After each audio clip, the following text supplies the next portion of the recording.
حي على الفلاح. بسم الله الرحمن الرحيم. الشیطان الرجیم بسم اللہ الرحمن الرحیم.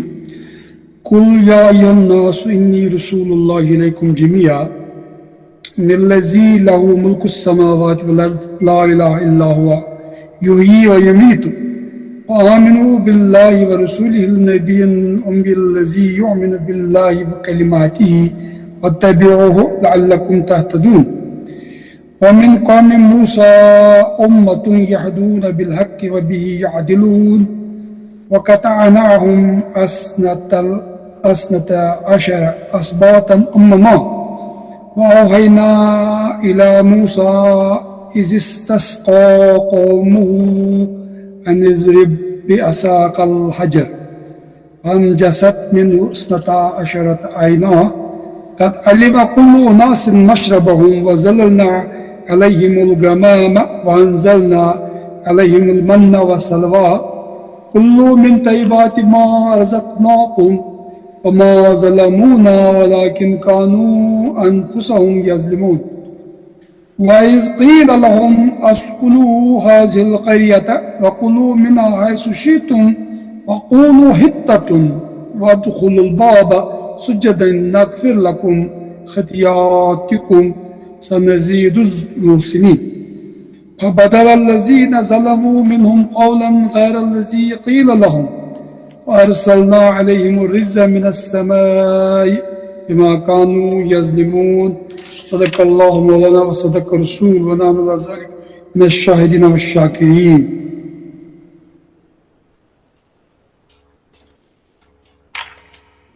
حضرات،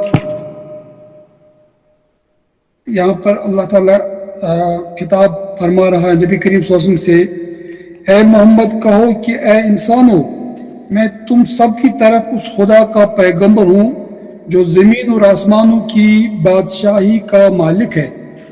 اس کے سوا کوئی خدا نہیں ہے. وہی زندگی بخشتا ہے اور وہی موت دیتا ہے. بس ایمان لاؤ اللہ پر اور اس کے بھیجے ہوئے نبی امی پر جو اللہ اور اس کے ارشادات کو مانتا ہے، اور پیروی اختیار کرو اس کی. امید ہے کہ تم راہ راست پالو گے. موسیٰ کی قوم میں ایک گروہ ایسا بھی تھا جو حق کے مطابق ہدایت کرتا اور حق ہی کے مطابق انصاف کرتا تھا، اور ہم نے اس قوم کو 12 گھرانوں میں تقسیم کر کے انہیں مستقل گروہ کی شکل دے دی تھی. اور جب موسیٰ سے اس کی قوم نے پانی مانگا تو ہم نے اس کو اشارہ کیا کہ فلاں چٹان پر اپنی لاٹھی مارو. چنانچہ اس چٹان سے یکا یک 12 چشمے پھوٹ نکلے، اور ہر گروہ نے اپنے پانی لینے کی جگہ متعین کر لی. ہم نے ان پر بادل کا سایہ کیا اور ان پر من و سلوہ اتارا. کھاؤ وہ پاک چیزیں جو ہم نے تم کو بخشی ہے، مگر اس کے بعد انہوں نے جو کچھ کیا تو ہم پر ظلم نہیں کیا، بلکہ آپ اپنے ہی اوپر ظلم کرتے رہے. یاد کرو وہ وقت جب ان سے کہا گیا تھا کہ اس بستی میں جا کر بس جاؤ اور اس کی پیداوار سے اپنے حسب منشا روزی حاصل کرو، اور حتتن کہتے جاؤ، اور شہر کے دروازے میں سجدہ ریز ہوتے ہوئے داخل ہو. ہم تمہاری خطائیں معاف کریں گے اور نیک رویہ رکھنے والوں کو مزید فضل سے نوازیں گے. مگر جو لوگ ان میں سے ظالم تھے انہوں نے اس بات کو جو ان سے کہی گئی تھی بدل ڈالا، اور نتیجہ یہ ہوا کہ ہم نے ان کے ظلم کی پاداش میں ان پر آسمان سے عذاب بھیج دیا. صدق اللہ مولانا و صدق رسول. یہ آیتیں جو میں نے آپ کو کے سامنے تلاوت کی ہے، ان کا ترجمہ بھی آپ کے سامنے پیش کیا ہے. تو ان تمام آیتوں کا خلاصہ میں بیان کرنے کی کوشش کروں گا.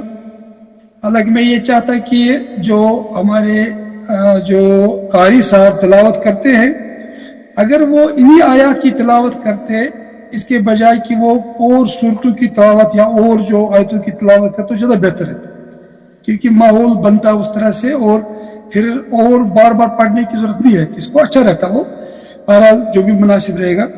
تو یہاں پر جو آیتیں میں نے آپ کے سامنے تلاوت کی، اس میں اللہ تعالیٰ نے ایک بہت اہم بات فرمائی ہے کہ سلسلہ کلام حضرت موسیٰ کی ایک ذکر سے ہٹا کے رسول اللہ صلی اللہ علیہ وسلم کے ذکر پر آ گیا۔ اس کی وجہ کیا ہے؟ ایک وجہ یہ ہے کہ لوگ یہ نہ سمجھے کہ پورا ذکر جو حضرت موسیٰ علیہ السلام کا ہو رہا ہے اور اس کا مطلب کہ ان کا مقام سب سے اونچا ہے، جبکہ نبی کریم صلی اللہ علیہ وسلم کا مقام سب سے اونچا ہے۔ تو اس لیے یہاں پر رسول اللہ صلی اللہ علیہ وسلم کی خصوصیات بیان کی گئی۔ بعض لوگوں نے یہ کہا کہ یہ جملہ معترضہ کے طور پر یہاں فرمایا گیا ہے، لیکن وہ بات زیادہ صحیح نظر آ رہی ہے جو لقمان سلفی صاحب نے اور باقی مفسرین نے فرمائی ہے کہ اصل میں یہاں پر کسی کو یہ گمان نہ ہو کہ حضرت موسیٰ علیہ السلام کا ذکر بار بار ہو رہا ہے اور ان کی صفات گنائی جا رہی ہے اور ان کی عظمتوں کا ذکر ہو رہا ہے اور ان کی قوم کی نافرمانیوں کا ذکر ہو رہا ہے، پھر بھی اللہ کی عنایت کا ذکر بھی ہو رہا ہے ساتھ ساتھ۔ تو اس لیے یہاں نبی کریم صلی اللہ علیہ وسلم کا ذکر کیا گیا ہے کہ آپ کا درجہ سب پیغمبروں سے اونچا ہے، بڑا ہے۔ اور پھر یہ فرمایا گیا ہے کہ یا رسول اللہ صلی اللہ علیہ وسلم آپ دنیا کے لوگوں سے کہو میں تمہاری طرف اللہ کی طرف سے بھیجا ہوا رسول ہوں، سب کی طرف، میں کسی خاص مخصوص قوم، طبقہ یا جماعت کی طرف نہیں بھیجا گیا ہوں، پوری دنیا کی طرف بھیجا گیا ہوں۔ اور آپ کو پتا ہے کہ قرآن کی بہت ساری آیتیں ہیں، وَمَا أَرْسَلْنَاكَ إِلَّا رَحْمَةً لِلْعَالَمِينَ وَمَا أَرْسَلْنَاكَ إِلَّا كَافَةً لِلنَّاسِ نَذِيرًا وَبَشِيرًا وَنَذِيرًا، اور اس طرح سے بہت ساری قرآن کی آیتیں اور احادیث بھی ہے۔ تو اس میں یہ فرمایا گیا ہے کہ نبی کریم صلی اللہ علیہ وسلم کو تمام دنیا کی اقوام کی طرح بھیجا گیا ہے، احمر اور اسود، کالے اور گورے، عرب اور عجم کی طرح بھیجا گیا، اور قیامت تک جتنے بھی لوگ آئیں گے ان سب کی طرح رسول اللہ صلی اللہ علیہ وسلم کو بھیجا گیا ہے۔ اس لیے ختم نبوت کا بھی ان آیات میں ایک طرح سے اظہار ہو رہا ہے۔ اور یہ خطاب جو ہے، جیسے ابن کثیر نے فرمایا ہے، ھذا خطاب للاحمر والاسود والعربی والعجمی، اور یہ خطاب جو ہے یہ گوروں اور کالوں کے لیے ہے، عرب کے لوگوں کے لیے، عجم کے لوگوں کے لیے ہے، اور یہ نبی کریم صلی اللہ علیہ وسلم کے خاتم النبیین ہونے کا بھی ایک اعلان ہے، کیونکہ نبی کریم صلی اللہ علیہ وسلم کو تمام دنیا کے لوگوں کی طرف بھیجا گیا تھا۔ اور اب مسلمانوں کی یہ ذمہ داری ہے کہ اس تعلیم کو دنیا کے ایک ایک انسان تک پہنچائے، اگر نہیں پہنچاتے ہیں تو گناہ گار ہو جاتے ہیں، اور ان کے اوپر سے دعوت کا جو ہے یہ بھار جو ہے یہ ہلکا نہیں ہو سکتا ہے، اور اس کا ان کو جو ہے اللہ کے سامنے جواب دینا پڑے گا اگر ان قرآن کی آیتوں کو اور نبی کے کے پیغام کو لوگوں تک نہیں پہنچائے۔ کہ حجۃ الوداع کے موقع پر رسول اللہ نے فرمایا تھا کہ فَلْيُبَلِّغُ الْغَائِبَ شَاهِدٌ، جو یہاں پر لوگ بیٹھے ہیں ان کی ذمہ داری یہ ہے کہ وہ ان لوگوں تک یہ پیغام پہنچائے جو یہاں نہیں ہے، اور یہ پیغام رسول اللہ صلی اللہ علیہ وسلم نے قیامت تک کے مسلمانوں کو دیا ہے۔ اگر مسلمان اس دعوت کا فریضہ انجام دیتے تو اس وقت جو ہے ان کا حال یہ برا نہیں ہوتا۔ تو بہر صورت اس کے بعد بہت ساری آیتیں ابن کثیر نے بیان کی ہے، مثلا ایک آیت نے یہ کوٹ کی ہے، قُلِ اللَّهِ شَهِيدٌ بَيْنِي وَبَيْنَكُمْ وَأُوحِيَ إِلَيَّ هَذَا الْقُرْآنُ لِأُنذِرَكُمْ بِهِ وَمَنْ بَلَغَ۔ اور پھر ایک حدیث کا ذکر کیا ہے کہ نبی کے سے فرمایا کہ مجھے 5 چیزیں دی گئی ہے جو کسی اور پیغمبر کو نہیں دی گئی، اور میں یہ فخر کے طور پر نہیں کہہ رہا۔ آپ نے فرمایا کہ مجھے تمام دنیا کے لوگوں کے پاس بھیجا گیا ہے، چاہے وہ کالے ہوں یا گورے ہوں، اور مجھے رعب کے ذریعے سے نصرت دی گئی ہے 1 مہینے کے فاصلے پر، اور میرے لیے غنائم کو حلال کیا گیا اور مجھ سے پہلے دوسرے پیغمبر پر حلال نہیں تھی، اور مسجد کو میرے لیے جو ہے پاک بنایا گیا، اور مجھ کو شفاعت دی گئی، شفاعت عامہ، اور قیامت کے دن ان تمام لوگوں کو میں جو ان کی شفاعت کروں گا جنہوں نے اللہ کے ساتھ کوئی شرک نہیں کیا۔ تو معلوم ہوا کہ نبی کریم صلی اللہ علیہ وسلم کی جو عالمگیر نبوت ہے اس کا بھی ذکر ان آیات میں ہے، اور پھر بہت سارے احادیث سے بھی اس بات کی وضاحت ہوتی ہے کہ نبی کریم صلی اللہ علیہ وسلم کو تمام لوگوں کی طرف بھیجا گیا ہے، اور اب یہ مسلمانوں کا کام ہے کہ اس پیغام کو وہ ان غیروں تک پہنچائے۔ پھر یہ بھی رسول اللہ صلی اللہ علیہ وسلم نے فرمایا کہ جس نے بھی میرے بارے میں سنا، چاہے میری امت سے ہو، چاہے یہودی ہو، چاہے نصارہ ہو، اور اس کے بعد میرے اوپر ایمان نہیں لایا، وہ جنت میں داخل نہیں ہوگا۔ اور دوسری حدیث میں یہ آیا ہے کہ اگر میرے اوپر کسی نے ایمان نہیں لایا تو وہ جہنم میں داخل ہو۔ یہ بہت بڑی جو ہے بات ہے۔ یہ اسلام کے علاوہ اب کوئی دین اللہ کو پسند نہیں ہے۔ پہلے بھی اسلام ہی اللہ کا دین تھا، اور ان دین عند اللہ اسلام کی بات سے یہ بات یہ جو آیت ہے اس سے یہ بات معلوم ہوتی ہے۔ اور یہ اللہ تعالیٰ نے فرمایا کہ جو اسلام کے علاوہ کوئی اور دین اختیار کرے گا اللہ اس کو قبول نہیں کرے گا، اور قیامت کے دن وہ نقصان اٹھانے والوں میں سے ہوگا۔ یعنی آخری مہر جو لگ گئی ہے اسلام پر، وہ اسلام جس وقت جو نبی صلی اللہ علیہ وسلم آئے ہیں، اگر کوئی یہودی اور نصارہ اپنے پیغمبر کی شریعت پہ چلے گا آج کے زمانے میں تو اللہ کے پاس وہ قابل قبول نہیں ہے۔ یہاں تک کہ حضرت عیسیٰ علیہ السلام جب آخری زمانے میں آسمان سے نزول فرمائیں گے تو وہ بھی بحیثیت امت محمد صلی اللہ علیہ وسلم تشریف لائیں۔ ایک بار حضرت عمر رضی اللہ عنہ جو ہے تلاوت کر رہے تھے توراۃ کی، تو نبی کریم صلی اللہ علیہ وسلم نے دیکھا ان کو تو بہت غضبناک ہو گئے۔ پھر اس کے بعد فرمایا لو کان موسیٰ حیا لا وسع له الی اتباعی او کما قال، اگر آج کل موسیٰ بھی زندہ ہوتے تو ان کے لیے میری اطاعت کرنے کے علاوہ، اتباع کرنے کے علاوہ کوئی چارہ کار نہیں تھا۔ تو یہ نبوت کے خاتمے کا بھی یہاں پر اعلان ہو رہا ہے۔ اور پھر اللہ تعالیٰ فرماتے ہیں کہ اس اللہ کی طرف سے مجھے بھیجا گیا ہے جس کے پاس زمین اور آسمانوں کی ملکیت ہے، اور اس کے علاوہ کوئی معبود نہیں ہے، وہی پیدا بھی کرتا ہے، موت بھی دیتا ہے۔ اس لیے آپ ایمان لاؤ اس رسول پر جو کہ نبی امی ہے۔ نبی کریم صلی اللہ علیہ وسلم کا ذکر تھا کئی کتابوں میں، توراۃ میں بھی، انجیل میں بھی، اور باقی تمام دنیا کی کتابوں، اور اس پہ ایمان لاتے ہیں، اللہ پہ ایمان لاتے ہیں، ان کے کلمات پر بھی، اور اس کی پیروی کرو تاکہ تم کو ہدایت ملے۔ اور اب دیکھیں، ایک اطاعت ہوتی ہے، ایک اتباع ہوتا ہے۔ اطاعت جو ہے وہ ماننے کو کہتے ہیں، اتباع ہوتا ہے چال چلنا، قدم پر قدم چلنا۔ اتباع بہت اہم چیز ہوتی ہے، سنت کی اتباع، نبی کریم صلی اللہ علیہ وسلم کے عادات کی اتباع جو ہے، اور تمام معاملات میں رسول اللہ کی پیروی کرنے کو اتباع کہتے ہیں۔ اطاعت جو ہے وہ بات کو ماننا اور اس پہ عمل کرنا، اس کو کہتے ہیں۔ اور اس کے بعد اللہ تعالیٰ فرماتے ہیں کہ حضرت موسیٰ کی قوم میں سے کچھ لوگ ایسے بھی تھے، سب کے سب گمراہ نہیں ہوئے تھے، حالانکہ میجارٹی تو گمراہ ہی تھی، اکثریت گمراہ تھی ان میں سے، اور وہ اتنے ٹھیٹھ ہو گئے تھے، اللہ کی آیات کا مذاق اڑاتے تھے، پیغمبروں کی باتوں کو مان کے نہیں دیتے تھے، اپنی منمانی کرتے تھے، من کی مانتے تھے، رب کی نہیں مانتے تھے۔ اس لیے جو ہے ان پر اللہ کے بار بار عذاب آئے۔ لیکن ایک جماعت ان میں ایسی بھی تھی جو حق پہ چلتی تھی، ان کے بارے میں مفسر نے بہت ساری باتیں یہاں بیان کی ہے تو میں اس میں نہیں جا رہا ہوں، تو لیکن وہ ہدایت کے مطابق جو چلتے تھے اور اسی کے حساب سے عدل کا مظاہرہ بھی کرتے تھے۔ تو اس طرح سے جو ہے قرآن کبھی جنرلائز نہیں کرتا ہے چیزوں، قرآن جو ہے ایک ایک بات کی وضاحت کرتا ہے، جس کو جو حق ملنا چاہیے اس حق کا ذکر کرتا ہے۔ اور جو لوگ بنی اسرائیلیوں میں گمراہ ہو گئے تھے ان کا ذکر بھی ہو رہا ہے، لیکن جو ہدایت پہ ان کا بھی ذکر ہو رہا ہے، اور ایسے لوگ کا ذکر قرآن میں بار بار آیا ہے۔ اور کبھی یہ فرمایا گیا ان کے بارے میں کہ جب وہ قرآن سنتے ہیں جو آپ کی طرف نازل ہوا ہے تو آپ دیکھیں گے ان کی آنکھوں سے آنسوؤں کا سیلاب جاری ہو جاتا ہے۔ اور ان میں سے بعض لوگ ایسے بھی تھے جو راتوں کو عبادت کرتے تھے اور چھڑیوں کے بل گر جاتے تھے اللہ کی خوف سے۔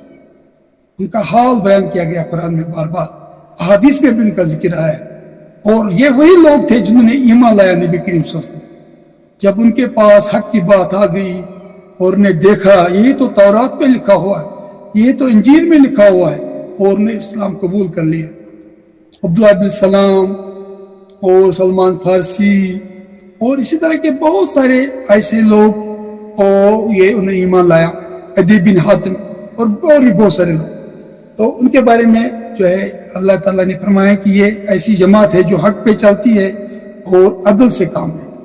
اس کے بعد اللہ تعالیٰ فرماتے ہیں کہ ہم نے بنی اسرائیل کو 12 قبیلوں میں، گرہانوں میں تقسیم کیا۔ اس میں جو ہے حضرت یعقوب علیہ السلام کے جو ہے 12 بیٹے، اور حضرت یوسف کے بھی 2 بیٹوں کا ذکر میں سب ملا کے 12 بیٹے تھے۔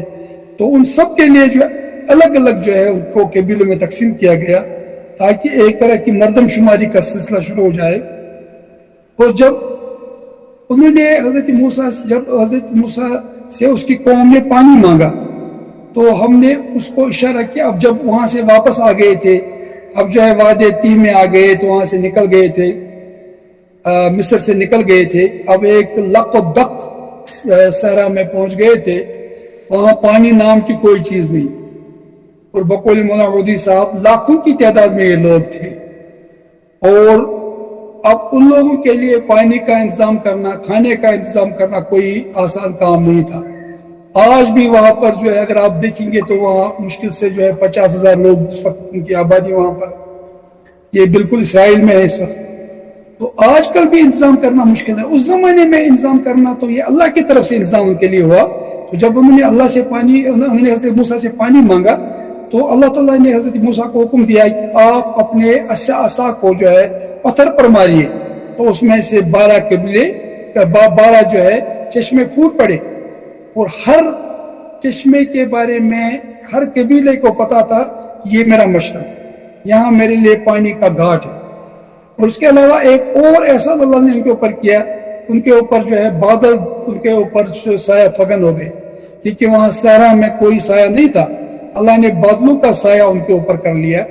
اور اسی طرح سے من و سلوا جو ہے ایک بٹیر کی طرح ایک جانور, اور اسی طرح سے ایک بہترین سبزی اللہ نے ان کے لیے نازل فرمائی. اور پھر فرمایا آپ اللہ کے ان پاکیزہ رزقوں میں سے کھایا کرو. اور اللہ اس کے بعد اللہ تعالیٰ فرماتے ہیں ہم نے ان کے اوپر ظلم نہیں کیا, انہوں نے اپنے اوپر خود ہی ظلم کیا.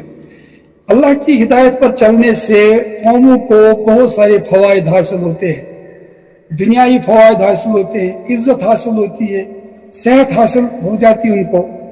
حالانکہ آزمائشیں بھی ہوتی ہیں لیکن اللہ ان کو فضل سے نوازتا بھی ہے, اس کا بار بار قرآن میں ذکر ہے. لیکن جب انسان نافرمانیاں کرتا ہے تو اللہ ان کو دنیا میں بھی سزا دیتا ہے. اس کے بعد اللہ تعالیٰ فرماتے ہیں جب ان سے کہا گیا کہ آپ اس بستی میں اب رہو اور آپ شوق سے کھاؤ جو بھی تم کھانا چاہو اور جو جس طرح سے کھانا چاہو, لیکن ایک بات کہتے رہو حتتن, یعنی اے اللہ ہمارے گناہوں کو معاف فرما, اور دروازے میں داخل ہو جاؤ سجدہ کرتے ہوئے, ہم تمہارے تمام گناہوں کو معاف فرمائیں. یعنی نرمی کے ساتھ چلو, اللہ کی عبادت کرتے ہوئے آگے بڑھو, اور اللہ سے مغفرت کی دعا کرتے رہو. اللہ نے آپ کو نوازا ہے, اس کا شکر ادا کرو.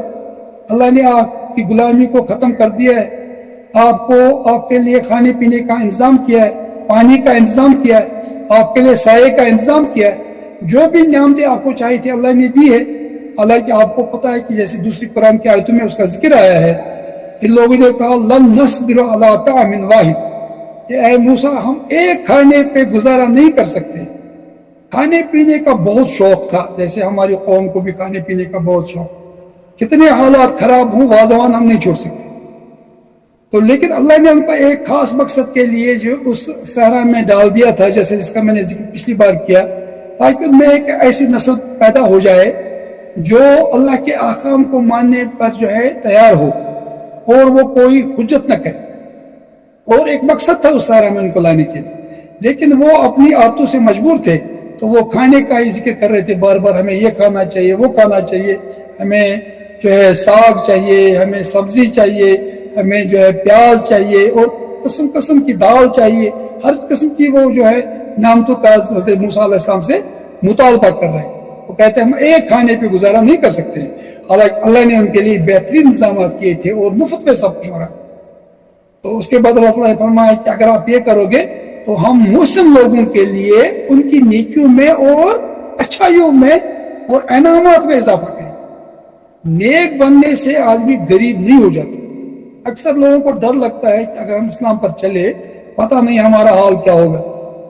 یہ مکہ کے لوگ بھی کہتے تھے کہ شاید ہم کو زمین سے اونچا کے لیا جائے گا. ایسا نہیں ہے.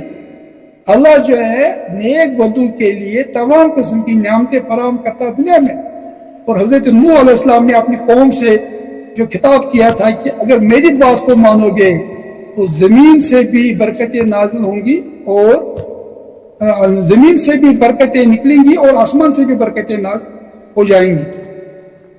اور اس لیے نیک بننے سے انسان کو جو ہے اللہ کی طرف سے نعمتیں ملتی ہیں، اس کو بہت ساری ایسی چیزیں مل جاتی ہیں جو بدی سے نہیں مل سکتی.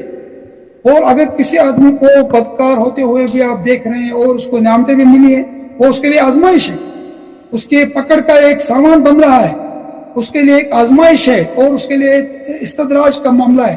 یہاں پر میں اس میں نہیں جا رہا ہوں.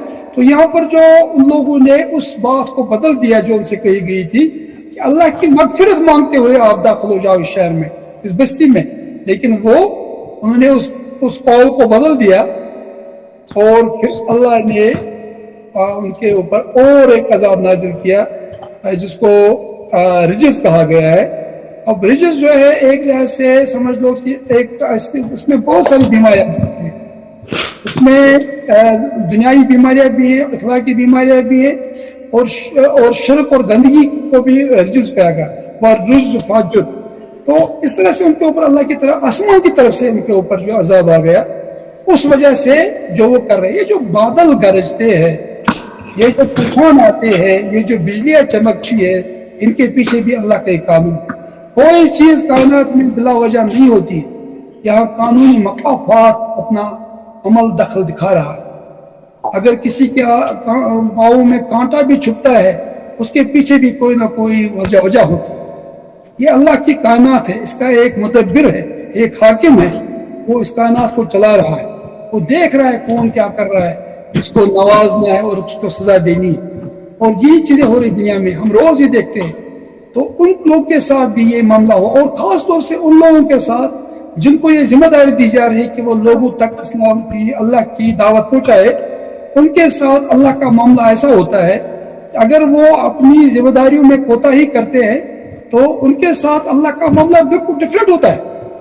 وہ بہترین قوم ہونے کے بعد جو ہے ذلت کے شکار ہو جاتے ہیں. بنی اسرائیلوں کو اللہ تعالیٰ نے فرمایا تھا کہ انی فضلتکم علی العالمین، میں نے تمام دنیا کے لوگوں پر تم کو فضیلت دی ہے. لیکن بعد میں کیا، وباؤوا بغضب من اللہ، اللہ کا عذاب ان پہ آ گیا، غضب آ گیا، مغضوب ہو گئے، اور ان کو قردۃ خاسین بنایا گیا، ذلیل بندر بنایا گیا. اور ان بندروں کے بارے میں کہتے ہیں کہ وہ 30 دن تک زندہ رہے، اس کے بعد وہ مر گئے، فنا ہو گئے. تو یعنی شکلیں بھی بدل جاتی ہیں لوگوں. یہ اتنا مشکل ہوتا ہے کہ آدمی جو ہے اپنی دعوت کے ذمہ داری پر فائز ہو جائے اور اپنی ذمہ داری سے کوتاہی کرے، اور اس کے لیے اتنا خطرناک سزا ہوتی ہے. ایک جو ملازم ہوتا ہے، اگر وہ غلطی کرتا ہے، کوتاہی کرتا ہے، اس کو زیادہ سزا ملتی ہے ایک عام انسان کے مقابلے میں.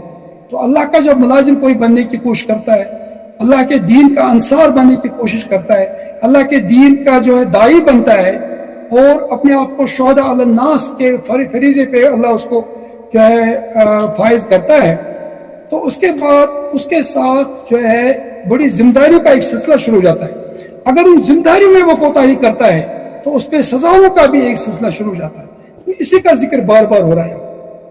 اس کے بعد یہ فرمایا گیا کہ ان لوگوں پر جو اللہ کی طرف سے عذاب آیا اور اپنے گناہوں کی وجہ سے. بہرحال یہ پورا میں نے رکوع پورا کر دیا. تو فائنلی میں یہ کہہ سکتا ہوں کہ یہ اللہ کی طرف سے جو ان کو بہت سارے احکام دیے گئے حضرت موسیٰ علیہ السلام کے ذریعے سے، اور ان کو جو صحرا میں پہنچایا گیا، اور ان کے لیے جو اللہ نے انتظامات کیے، وہ اس لیے نہیں تھے کہ وہ عیاشی کرے، عیش کرے، نہیں، بلکہ ان کو ایک بڑے مقصد کے لیے تیار کیا جا رہا ہے، تاکہ وہ اللہ کے دین کے داعی بنے اور وہ اللہ کی شریعت کو نافذ کرے جہاں ان کو آزادی ملی تھی اس شریعت کو نافذ کرنے کے لیے. لیکن وہ پھر بھی اپنے لذت کام و دام کے چکر میں جو ہے انہوں نے اپنی ذمہ داریوں سے غفلت کی، اللہ کی نعمتوں کی قدر نہیں کی، اور ایسی حرکتیں کی جن سے موسیٰ علیہ السلام کو منع کرتے تھے. اسے پہلے سامری کو بنایا تھا اپنا انہوں نے رہنما حضرت موسیٰ علیہ السلام کے، جب حضرت موسیٰ چلے گئے تھے کوئی طور پر، اور حضرت ہارون کو کمزور کیا تھا. یہ ان تمام قوموں کا حال ہوتا ہے جو اللہ کی دعوت کو، اللہ کے احکام کو خاطر میں نہیں لاتے ہیں اور ان سے پہلو تہی کرتے ہیں. اور ہمیں یہ کہا گیا تھا کہ تم لوگ بھی بنی اسرائیلیوں کی پیروی کرو گے جو تم سے پہلے لوگ، شبرن شبرن، اور یہاں تک بالحزب بالحزب، یعنی قدم پر قدم تم ان لوگوں کی پیروی کرو گے. تو اگر آپ دیکھیں گے اس وقت ہمارے حال بھی یہ حال ہے کہ ہم بھی اسی طرح سے اللہ کی نافرمانی کرتے ہیں، اللہ کے عذاب نازل ہو رہے ہیں، لیکن ہم اسے کوئی سبق حاصل نہیں کرتے. اللہ کی نعمتیں ہمیں ملی ہے, ان کی قدر نہیں کرتے. تیل کی نعمت مسلمانوں کو ملی ہے, معدنیات کی نعمت مسلمانوں کو ملی ہے, لیکن اس کی قدر نہیں کرتے. پھر اللہ مسلط کرتا ہے مسلمانوں پر ایسے لوگوں کو جو ان کے اوپر رحم نہیں کرتے. اور یہ کوئی چیز بلا وجہ نہیں ہوتی ہے, اس کے پیچھے ایک قانونی مقافات ہوتا ہے. وآخر دعوانا ان الحمد للہ. اللہ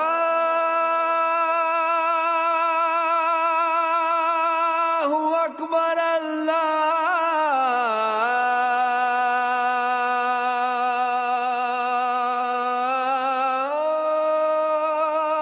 اکبر.